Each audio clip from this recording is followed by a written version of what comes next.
Oke, jumpa lagi ya. Sekarang kita bayangin kalau ini adalah danau nih. Oke, ini adalah danau. Oke, wah, ada warna danau nggak hijau ya? Warna danau biru misalnya. Oke. Nah, danau ini kebetulan di Indonesia itu lagi musim dingin yang parah banget sehingga danau ini membeku. Oke, danau ini membeku berarti danau ini permukaannya jadi es. Iya. Nah, sekarang kita letakin dua buah balok yang sama persis. Oke, ini balok yang sama persis. Misalnya keduanya itu punya massa, let's say kita dua-duanya itu punya masanya, itu massa si baloknya tadi itu adalah 5 kg. Nah, ini baloknya tadi juga ini es ya. Ini juga baloknya balok es. Oke. Nah, sekarang gini. Sebelum kita ngebahas lebih jauh, coba kita ingat-ingat lagi hukum Newton. Hukum pertama Newton lebih tepatnya. Oke. Hukum pertama Newton itu ngomong apa sih? Atau gampangnya kayak gini ya. Ingat bahwa hukum pertama Newton itu kayak gini. Sigma F sama dengan nol. Artinya apa sih nih? Artinya benda diam bakal tetap diam. Males gitu bergerak. Oke, dia diam bakal tetap diam. Terus kalau dia udah bergerak, maka dia akan bergerak dengan kecepatan tetap. Oke, dengan kecepatan tetap. Artinya ini bergerak ya, bergerak dengan kecepatan tetap. Nah, gini intinya. Terus kedua hal ini ada lagi kan, ada poin tambahannya adalah kecuali ada gaya yang tidak seimbang.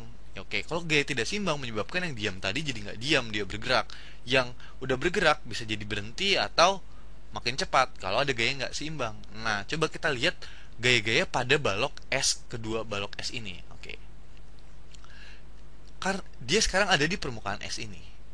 Kalau dia nggak ada, berarti harus ada gaya yang ke arah si S ini kan.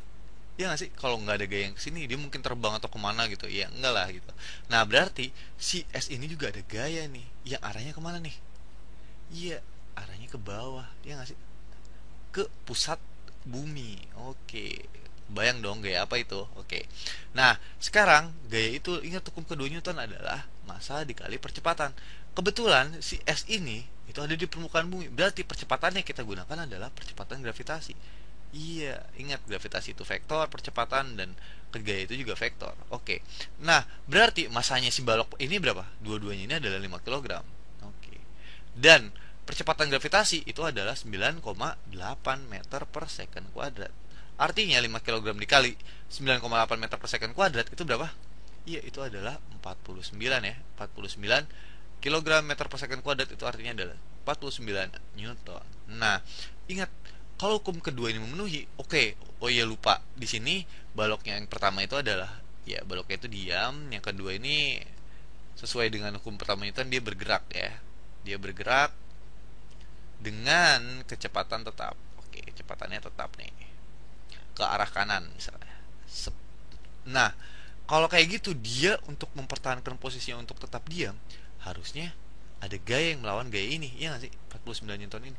Kalau nggak ada gaya yang melawan dia, ya dia bakal mengalami percepatan ke bawah. Dia bergerak gitu ya kan ke bawah. Wah, terus bergerak dengan, ya tadi karena ada gaya yang ke bawah.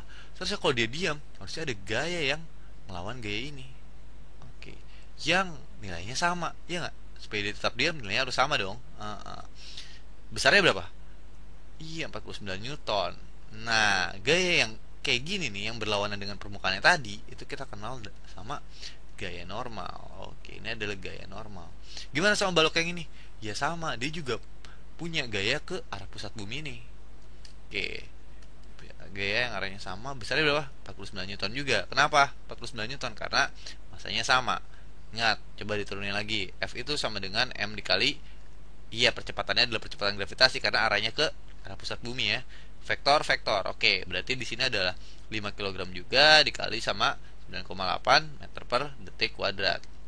Jadinya adalah 49 Newton juga. Nah, kalau kayak gitu supaya dia tetap bergerak dengan kecepatan tetap, kalau misalnya dia kesini doang nggak ada gaya yang horizontal juga, horizontal lagi vertikal ke atas, gimana?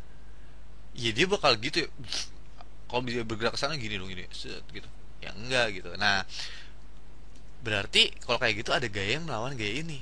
Oke, ini arahnya ke atas. Oke, arahnya ke atas. Nah, besarnya berapa? Ya besarnya harus sama supaya dia nggak berakselerasi ke bawah tuh. Iya, ya nggak. Nah, gitu. F-nya itu sama dengan 49 Newton juga. Ini kita kenal sama gaya normal. Nah, kalau kayak gitu definisi gaya normal itu apa yo? Nah, udah tahu kan kayak gini.